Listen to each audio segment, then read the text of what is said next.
Hi, everyone. It's great to see you all. Welcome to the 6th installment of the Regional Climate Action Lunch and Learn series hosted by Green Umbrella's Climate Policy Program. I'm Savannah Sullivan, the Climate Policy Director, and we are so fortunate to be joined today by the Ohio Environmental Council Action Fund team to discuss today's topic, climate action opportunities for county and state officials. So what we'll be covering today is a suite of really exciting updates about, how can both candidates, elected officials, and constituents within communities across our tri-state region take action on county and state level climate work. And we will be focusing on Ohio for the state perspective, given our partner OEC Action Fund. They'll be kicking us off first, and then I'll be jumping right into county level official action. And then we'll have a 15-minute Q&A at the end where you'll be able to ask any questions. And so just want to share a reminder with everyone what our goals are at the Climate Policy Program in Green Umbella. And we have 4 goals. 1, focusing on enhancing regional coordination across our communities in a 10-county region, centering equity in climate planning. And what we're focusing on today is how can we engage elected officials in this work? And of course, last but not least, building the actual local capacity of local governments to take steps on this work. So what does it mean to engage elected officials? What has our programming been to date?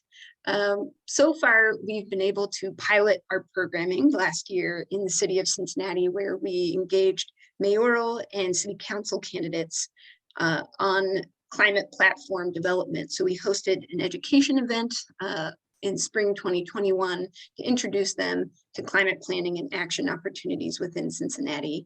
And in partnership with OEC Action Fund, connected them with policy leads and experts who could help them develop their climate platforms for what was a public pitch event in fall 2021. So you can see here, it was a virtual event. We had 18 city council candidates, both mayoral candidates, and it was a very exciting event, still up on our YouTube if you want to check it out. We're happy to share that we have resurrected the program this year, but for county and state level elections. And so if you're running for county commissioner, if you're running for state rep or state senate, we have developed resources for you, and that's what we'll be covering today. You'll still be able to connect with OEC Action Fund policy leads and Green Umbrella experts, and we will be hosting a public forum for these candidates this fall. But more on that later. So first, I want to pass it to Kylie Johnson from OEC Action Fund, who will kick off our state official action. Thank you, Savannah. Thank you for inviting OEC Action Fund to be here today. I will wait for Spencer, our political director, to pull up our slides, and we'll get started. And as he's doing that, again, my name's Kylie Johnson. I'm the Southwest Ohio Regional Director for the Ohio Environmental Council Action Fund, as well as our sister C3 organization, the Ohio Environmental Council, or OEC for short. And I'm pleased to be joined by several of my colleagues today who will be introduced shortly. And they're going to be providing key overviews of environmental issues that the OEC Action Fund organizes around, both federally and at the Ohio State House. So Spencer, if you want to move to the next slide. First, I'll give you just a brief overview of OEC's family of organizations. As you can see on this slide, it's made up of 4 separate entities that includes a 501c3, a 501c4, a PAC, and a super PAC. And now the OEC is a 501c3 nonprofit.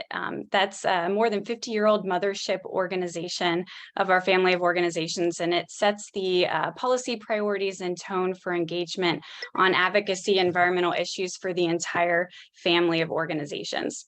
And then the OEC Action Fund allows us to take political action and leads on all of our lobbying efforts at the local, state, and federal levels. You can find out more information if you visit the OEC OEC Action Fund, no the at the beginning, oecactionfund.org.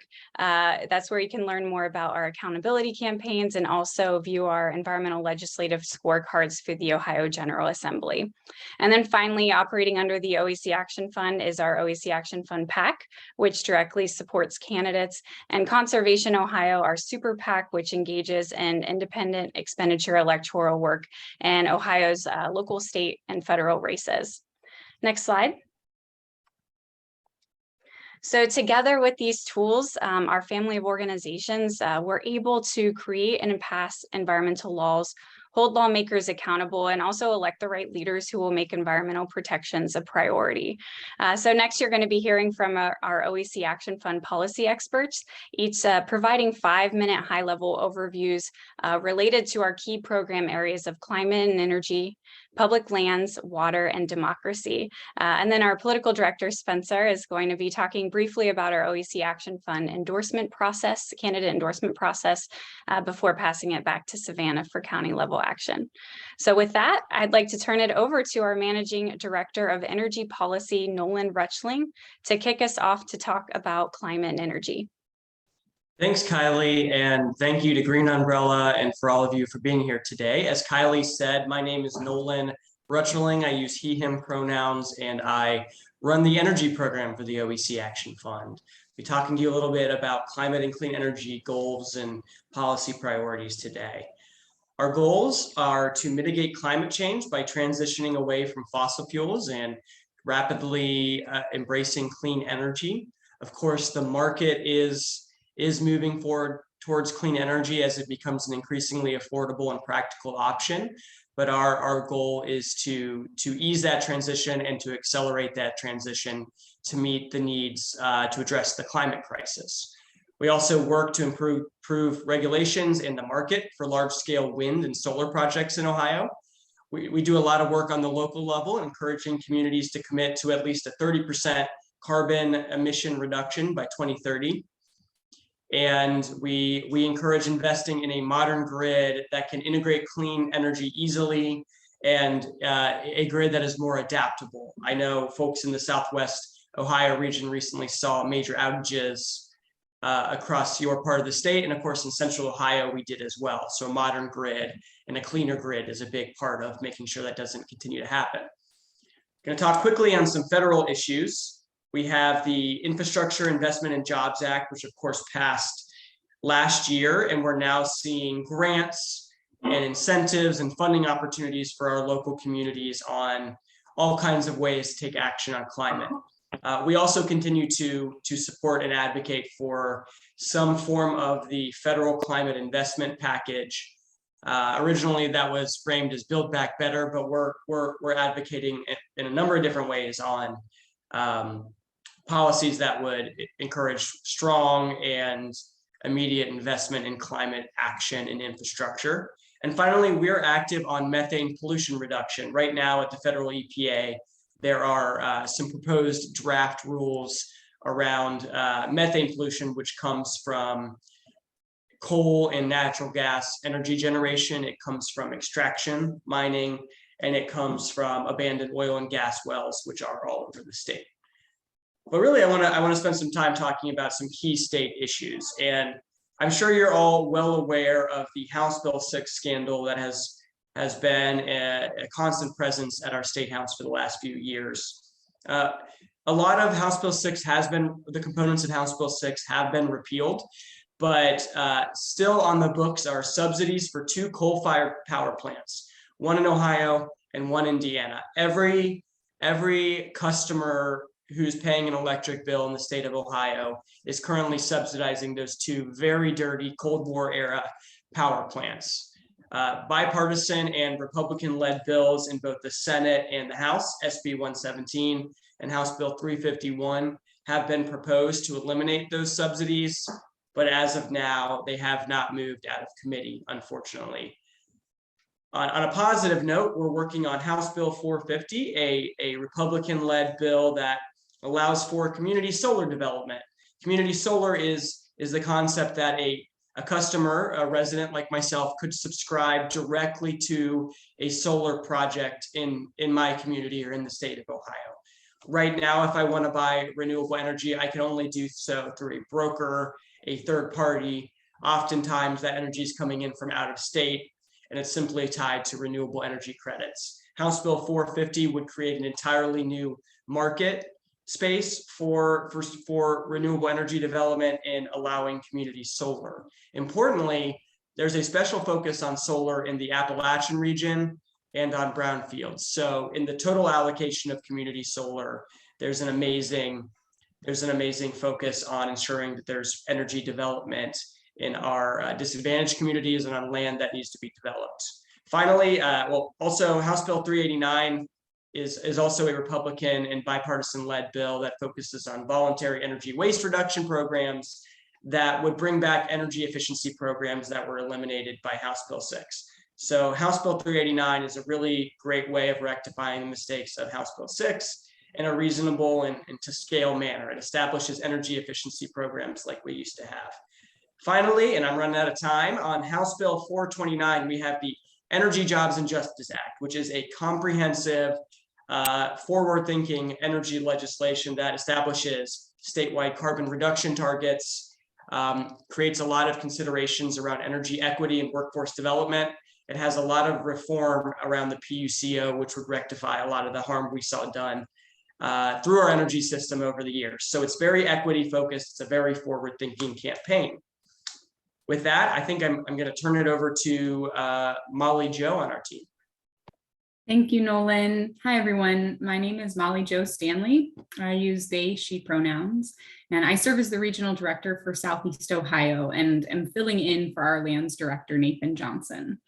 I'm honored to share about the ways Ohio's natural landscape and public lands can be our best ally in the fight against climate change. The Eastern United States and Ohio have a special role to play in the climate fight. Most of the natural world here is still recovering from a fairly recent history of intense resource exploitation. For example, Ohio was 95% forested before European settlement, but by 1920, Ohio was about 10% forested. The eastern half of North America was essentially clear-cut between about 1850 and 1920. Now, Ohio's forests have made a strong recovery since that low point. The state's about 30% forested now, but it is critical to understand that the forests we have today are not what they used to be, and they still need 100, 200, or even 300 more years to keep growing before they're truly and fully ecologically mature, until they become what we might call old growth. And when it comes to our public lands, we all have a stake and a say in how they're managed and how they're treated. If we're concerned about climate change, then the best thing we can do is take our public forests and set them aside as carbon reserves.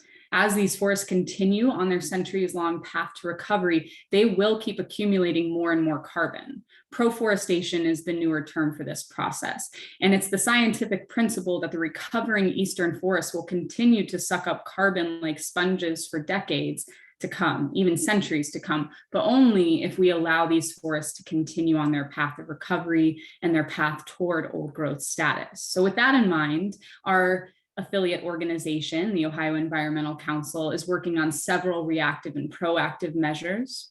On the reactive front, we're litigating a major public lands case, fighting to stop the Sunny Oaks project, which has authorized about 2,500 acres of clear cutting and similar timbering on the Wayne National Forest. And we're excited about this case for a number of reasons, not least because this will be one of the first lawsuits to put the role of the Wood Wide Web squarely before the federal judiciary. Forests around the world are not just collections of trees. They are, in fact, communities that are constantly interacting with one another through underground fungal networks that sustain them, that connect them to their neighbors, and even allow them to communicate and share resources with one another. One of the primary aims of the lawsuit is to demonstrate that the managers of our public lands need to take this Wood Wide Web seriously. Harmful effects to fungal networks can harm forest health, can harm a forest's ability to support new generations of seedlings, and really harm and degrade a forest's ability to sequester and store carbon. We can no longer afford to ignore that our forests are mycorrhizally linked communities, and we believe it's no longer lawful for federal agencies to ignore this basic fact. A proactive project in my home region of Southeast Ohio aims to protect approximately 30,000 acres of the Wayne National Forest and 100 miles of hiking trail. Right now, about 2/3 of this land is zoned for clear cutting and heavy commercial timbering. Securing a federal designation like a backcountry or national recreation area would protect the public forest from logging, fracking, mining, and road construction. But the benefits of a named backcountry area are not just for the forest. This area, roughly the size of Cuyahoga Valley National Park in Northeast Ohio, has every opportunity to be a premier destination for activities like hiking, backpacking, horseback riding, and camping. And I'm proud to be working with more than 130 businesses, community organizations, and local governments across Southeast Ohio to advance this project. And we're looking forward to continue growing this groundswell of support. Finally, I'll share a bit more about proactive wilderness protection efforts. Strikingly, Ohio has only one state wilderness area, the Shawnee Wilderness Area. At 8,000 acres, this lone wilderness amounts to less than 1% of Ohio's state public land portfolio. We believe Ohio can do more to foster and protect truly wild places.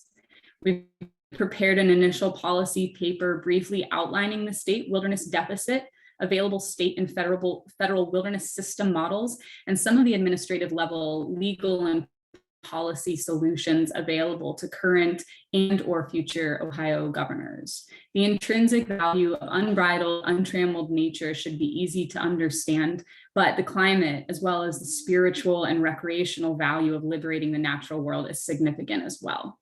Ohio can and should do more to diversify its state public lands holdings beyond 1% wilderness. A state level wilderness is both feasible and a very real need that we look forward to pursuing over the next few months. Please get in touch with us to learn more about these projects, and we look forward to keeping you updated. With that, I'll hand it over to Melanie with our water update. Hello, it's lovely to be with you all today. We thank you for spending some of your lunch hour with us. My name is Melanie Houston. I'm our interim water director for the Ohio Environmental Council, and also have the privilege and honor to do some work on the OEC Action Fund side as well, with Spencer and my other colleagues. And I've been with the organization, or the family of organizations, for about a decade, working on various different actually climate and energy and water related campaigns. Right now, I find myself mostly working on our drinking water work, which is housed within our water program. So to give you a kind of broad sense, I'll jump in for our water overview here with our goals. We are working to ensure adequate and equitable investments in water infrastructure. We are working to ensure that all Ohioans have access to safe, clean, and affordable drinking water, and also working very hard to secure protections for Ohio surface water, so rivers, lakes, streams, and our gem, that is Lake Erie. And so what this looks like is really a water program and portfolio that looks from source to tap. And so again, with our water infrastructure element of our portfolio, we are advocating at the federal level and at the state level, and sometimes at the local level as well, for real investments and also equitable investments in water infrastructure and drinking water infrastructure in particular. Water access and affordability is really ensuring that no one has their water shut off, for example, for inability to pay, that our rate structures are more equitable, and that folks in rural areas of Ohio have more access to safe and clean drinking water. Really rural, urban, and suburban communities, but sometimes that's particularly an issue in some of our rural communities. Lead in water has been a focus of ours for several years, and we had a great accomplishment in 2016 around water utilities notifying customers more quickly and really having more oversight around lead and water. And the shift recently has been to ensuring that we get the lead service lines out of our drinking water system. And if you can believe it, we are actually the highest in lead service lines per capita in the country. Ohio ranks #1, which isn't a statistic that we want to hold. And then harmful algal blooms. Some folks are now calling those toxic algal blooms, actually, and that's something that has really been ravaging our Lake Erie coast, particularly in the northwest kind of Maumee Bay area, and harming not only our tourism and our ability to enjoy and recreate on the coast there, but also the economy of those communities. And then PFAS contamination, which is an emerging contaminant, actually a family of chemicals that are in many different consumer products, and which we now find throughout the human body and throughout our water cycle, unfortunately. And it's something that we're really working hard to get some regulations in place for. So key issues and legislation, there are many. I want to just focus in quickly to highlight 4 of these. First of all is the H2 Ohio funding mechanism, which was something that Governor DeWine put in place. And over the last 3.5 years, which is about how far we are into the program, it's provided $342 million for water quality investments, such as agricultural best practices, best management practices to reduce nutrient runoff, really get at that toxic algal bloom problem that I was talking about, things like wetland restoration and new wetland construction to filter water and prevent flooding, and then looking at water infrastructure improvements to improve drinking water quality, and lead service line replacement and inventorying is something that's fallen in there too. So we're really supportive of that program. We continue to advocate for it. And really, we want to see it become a long-term funding mechanism. And one way to do that is the second bullet point, which is Senate Joint Resolution 2, which would essentially put into place a water bond through the state, and would ensure that the H2 Ohio funding isn't just every 2 years appropriated in the state operating budget, but actually is solidified for a much longer period of time to make those clean water and drinking water investments really more permanent. Looking at House Bill 175, this was a real challenge for us last year. It was a bill that was passed, unfortunately, and signed into law by the governor. And what it does is to remove protections for streams, which are rain dependent, and also called ephemeral streams, essentially removing those from oversight with the Ohio EPA. And we're really concerned about that, not only for the streams and the wildlife, but for drinking water, because it's many of these streams that serve as source waters for our drinking water system for many Ohioans. And then finally, something we're very excited about, it was a great accomplishment last year in November 2021, when the federal infrastructure bill was passed and included a great chunk of funds for water infrastructure investment in Ohio.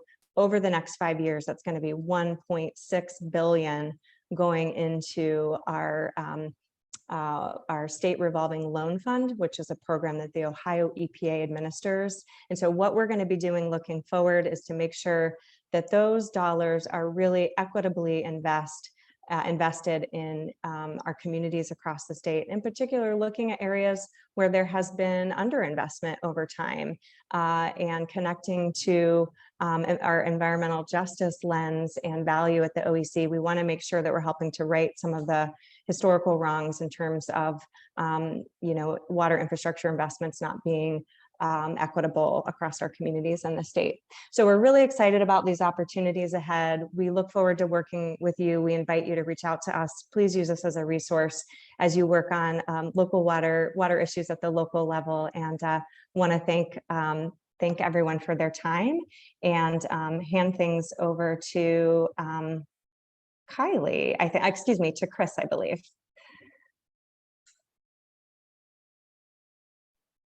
Yes, thank you. I believe, am I on the screen now? We're good to go? Great. So good afternoon all. I'm Chris Tavenor. I'm the staff attorney for the OEC Action Fund and a democracy expert. I'm here to discuss some highlights regarding what's happening in Ohio on the democracy front and how the OEC Action Fund is engaging in that work. So at the OEC Action Fund, our goals are to continually be committed to protecting and expanding voting rights, Leading up to 2020 and throughout the year, we also advocated for a complete count during the census. Then we fought for fair maps in opposition of partisan gerrymandering.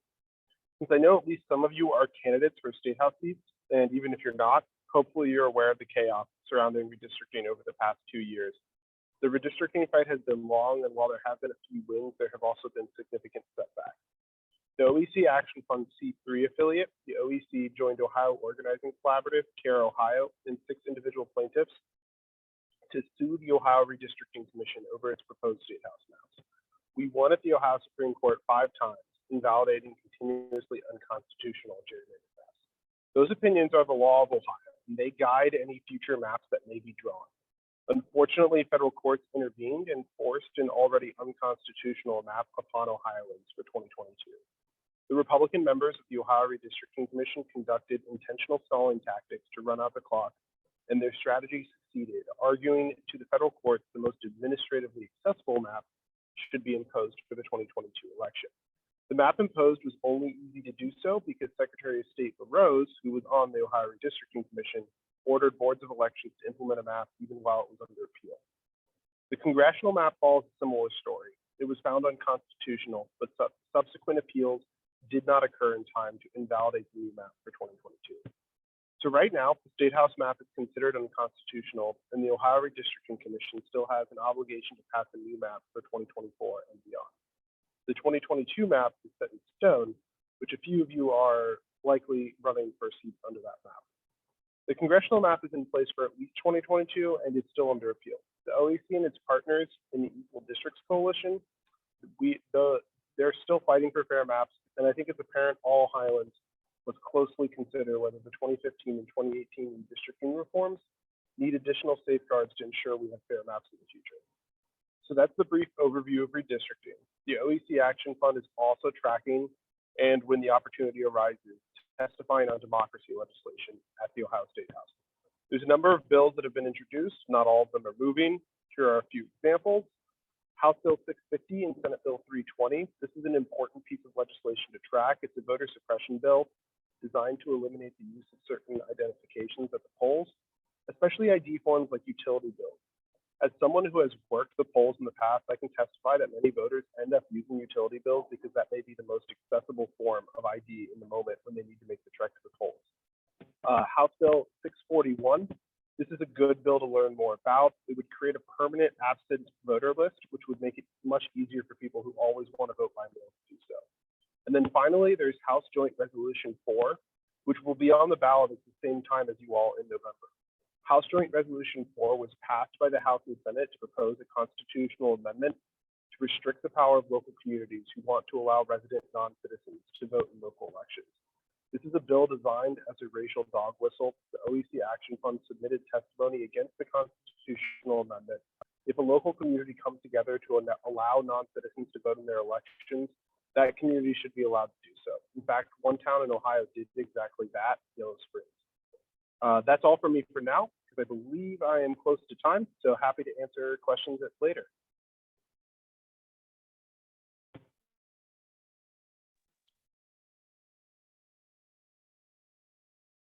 All right. So I'm Spencer Dirrig. I'm the political director here for the OEC Action Fund. Thank you for that overview from Chris and our great policy experts. I'm just here to talk a little bit about kind of, you've heard policy work, but you go from there. If you believe in our issues, you believe in our values, and you want to be supported by our organization in your candidacy by the OEC Action Fund, how do you go about doing that? So we have a climate candidate program that does endorsements for candidates. We are well into that program already this year. We've already endorsed in all the statewide races, Court of Appeals races. We're going to be rolling out county commission endorsements tomorrow, which is very exciting. We had a really extensive process. They sent letters out to a lot of candidates, and we are currently doing our pre-primary endorsement program for the State House, but we'll also open up a post-primary endorsement program for the State House for places that we do not endorse in the pre-primary period.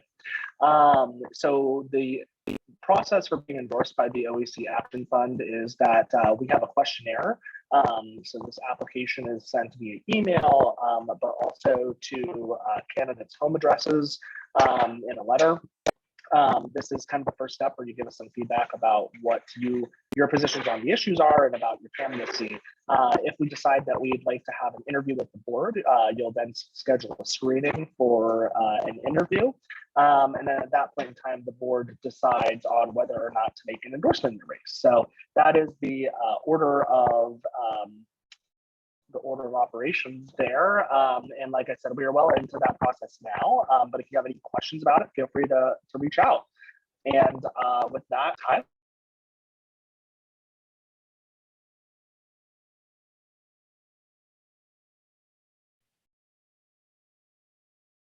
Great. Thank you so much, Spencer. I think next we're going to go into the county level presentation. So thanks everyone. And there will be time for Q&A on everything OEC shared in about 15 minutes. But first, I'm really excited to share with you what's happening at the county level and what types of opportunities are indeed available for us to engage with county governments and elected officials. So I first wanted to just set the stage by showing this map. So this is a map that pulls data from FEMA and highlights how many climate disasters were marked at the county level through FEMA last year. And you'll see our region doesn't necessarily have any disasters marked as categorized by FEMA, but that does not mean that we were without climate challenges or climate disaster. You might recall last year there were plenty of increasingly frequent and dramatic climate impacts across the country, ranging from, an atmospheric river deluge in California to wildfires, not flowers, in Colorado, destroying hundreds of homes. And this statistic's very shocking, that more than 4 in 10 Americans lived in a county last year that was struck by an extreme weather event. And we're only anticipating that this will happen more.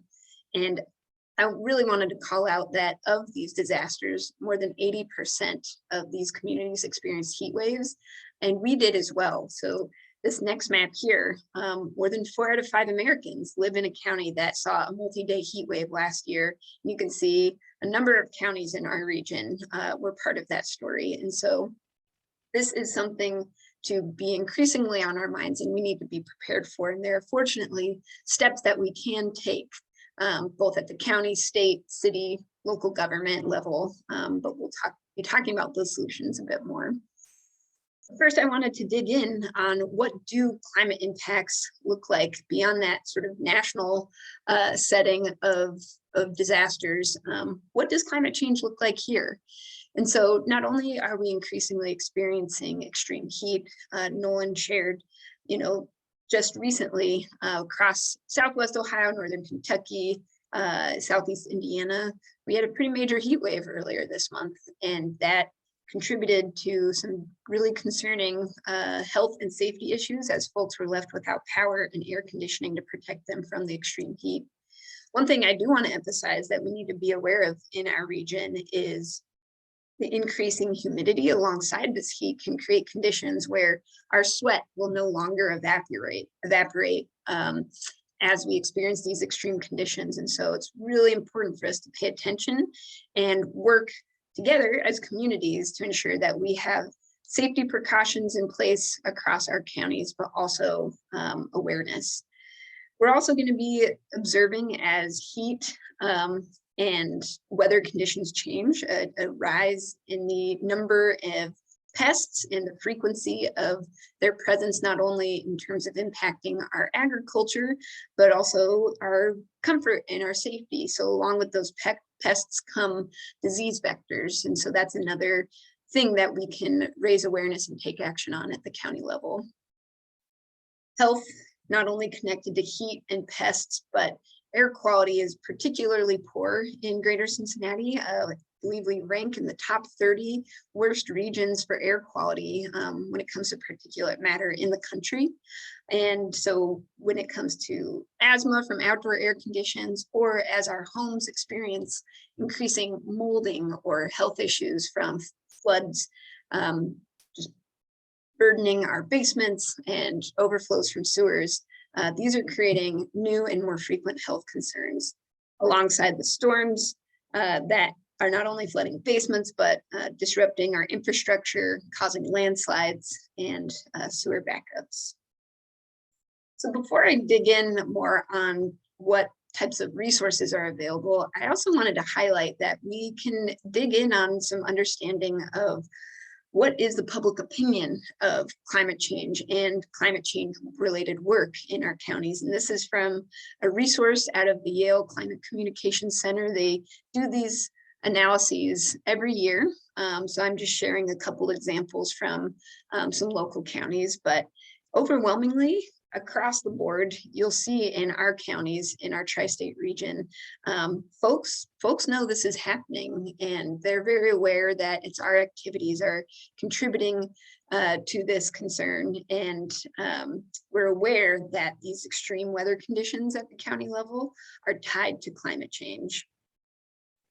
And that these risk perceptions are also quite similar across the board in our 10 county region, that we understand that there are equity issues with respect to it causing more harm to future generations or historically marginalized communities within our region, but also abroad and across the world.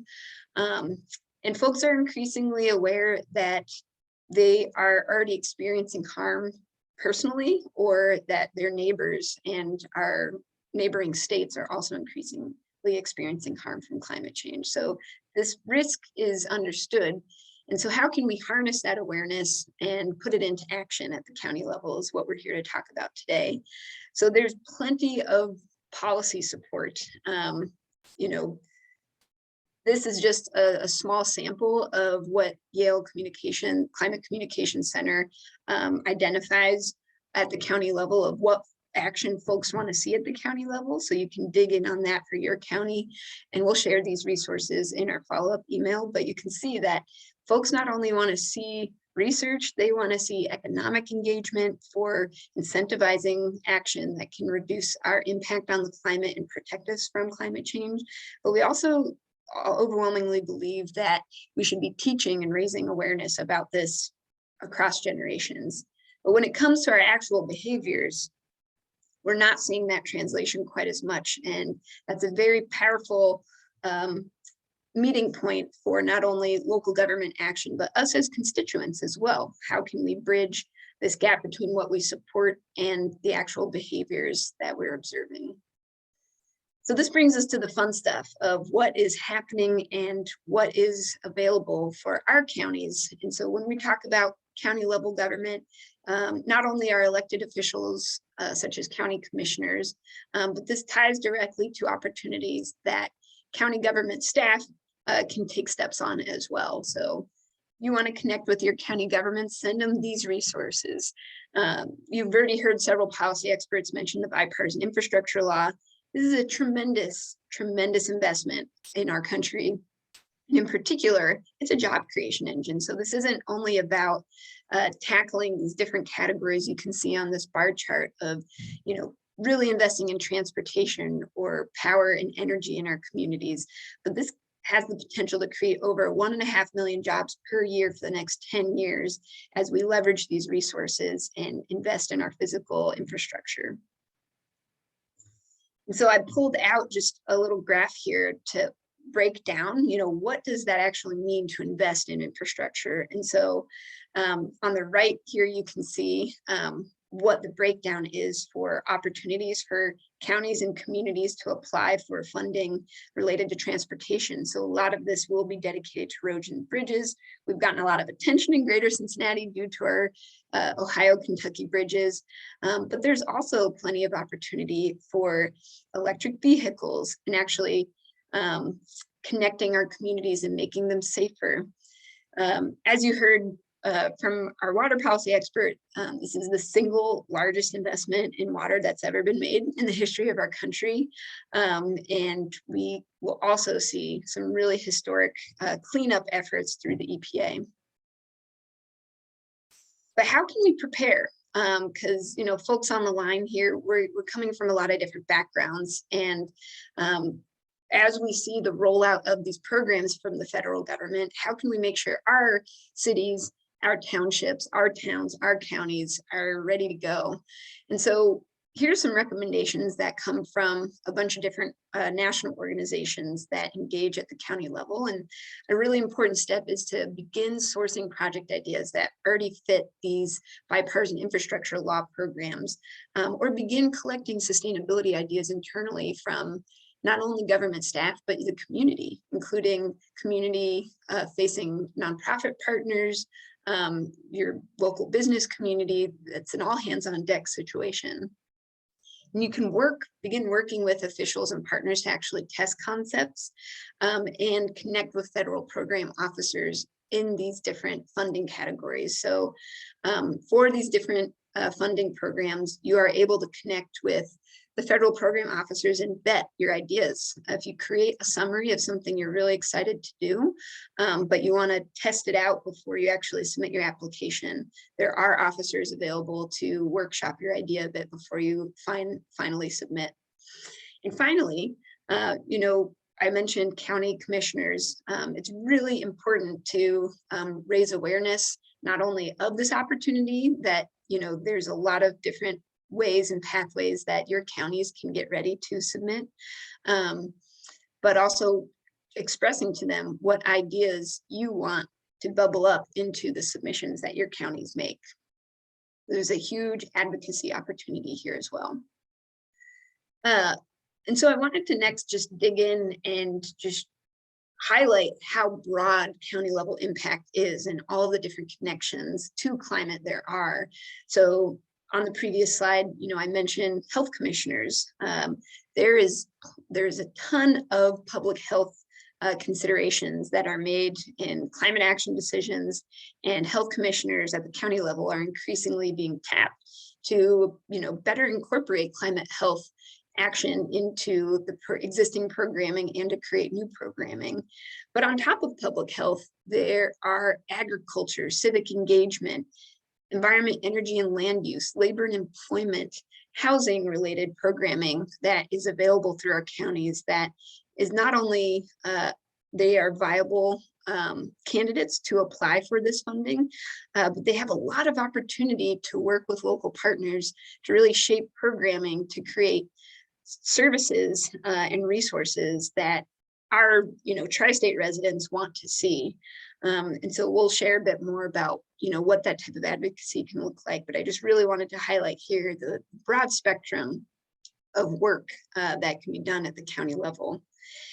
So here are some examples of what some counties are already doing, and, you know, planting the seed for not only what can we do to advocate, but what are some hard, you know, fast programs and plans that we can begin implementing at the county level. So Cuyahoga in Northern Ohio, they have a planning commission that has actually been working for several years on a climate change action plan that they implemented at the county level in 2019.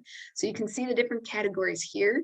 And this is a great way to organize across all of county government ways of actualizing programming for community members, but also it's a great signal to the federal government and other philanthropic funding sources that you are ready to go on taking climate action steps.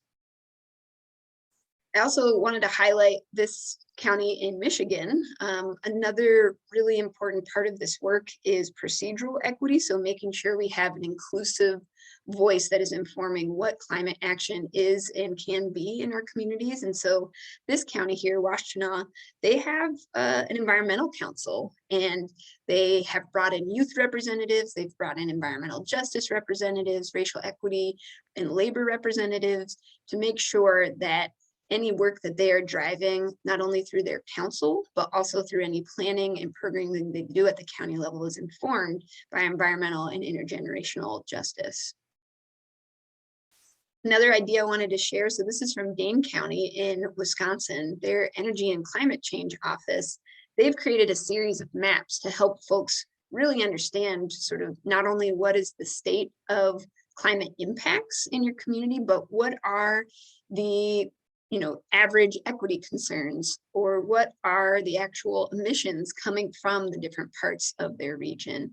So you can see here on the right, an average household emissions map across their county, as well as here on the left.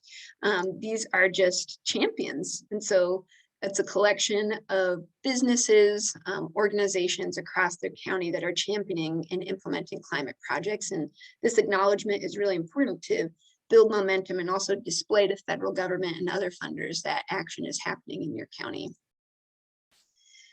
Pulling an example from Santa Clara County out in California, they have a very well-established Office of Sustainability, and California is a bit different because they do require at the state level for local governments, so cities and counties, to have an Office of Sustainability and a climate action plan. So you'll see a lot more kind of programming coming out of California counties compared to other states because of that state requirement, but it doesn't mean that we can't borrow from their playbook. You can see here a ton of examples. They have a green business program that incentivizes businesses to take sustainable action. They have programmings that are dedicated to planning or resilience, and they have a whole dashboard to help track this so you can stay aware and up to date on what's happening. And last but not least, King County out in Washington, I just really wanted to pull out their climate action plan and emphasize that they have a whole task force specifically dedicated to climate equity. And this is important because our most historically excluded and divested from communities do experience the brunt of climate impact. So always centering this in our work is crucial. So what can commissioners do? So when you think about your elected officials coming up this fall, you'll be voting for commissioners. And here's some very tangible steps they can take. They can connect with you as constituents, partners. They can encourage the gathering of data and statistics so we understand what's happening at the county level. They can create these councils, or even if they can't create a whole council, they can create meetings and special sessions dedicated to these topics. We can build coalitions, and we can actually implement political resolutions that set climate goals, and they can champion the development of action plans and programming. There are several resources that we'll follow up with in our email after this webinar, dedicated to better understanding what is happening in your county and what resources are currently available through your county. So the National Association of Counties, County Explorer, all of these different forms of county level programming, you can dig in and understand the current status of your county. And they also have a Resilient Counties initiative where you can learn about emergency management and how to manage disasters, particularly with respect to flooding, public health, and technology. So that, that first slide I showed you, that those disasters that we will increasingly be experiencing, how can we become prepared? They have tons of resources for this. So I just wanted to wrap up before we move into Q&A with a couple exciting save the dates and next steps. So our next Climate Action Lunch and Learn series, we're wrapping up this pre-launch portion of the series next week on Wednesday. We're going to be bringing us home with a webinar dedicated to climate equity strategies from US cities and beyond. And we'll be learning a bit more about opportunities to take action on this work locally. And it's really dedicated specifically to climate equity. And it's leveraging a report that Green Umbrella just completed, a benchmarking report that is going to be on our website very soon.